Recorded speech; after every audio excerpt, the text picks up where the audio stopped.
Hello everyone, welcome back. In this video, I will show you how to delete Exodus wallet account.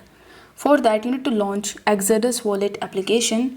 Now over here, you need to tap on the fourth tab in the bottom right hand corner, and then you will be landed on this page where you will be able to see the perks and benefits and the features provided by Exodus wallet. Here you need to select the security option or the settings option, and in the settings you just have to scroll down. Here you will be able to see the delete option, so you need to tap on the delete option. Then it will show you the prompt that says this will remove your wallet and all of your transaction history as well. So if you are okay with it, then you need to select the delete wallet option. It might ask you to give the reason of your deletion, so you just have to provide the reason that is applicable to you, and you just have to confirm the deletion of your account. So this way you will be able to easily delete your account. I hope this video was helpful, and if it was, then don't forget to like the video and subscribe to the channel. Thank you so much for watching.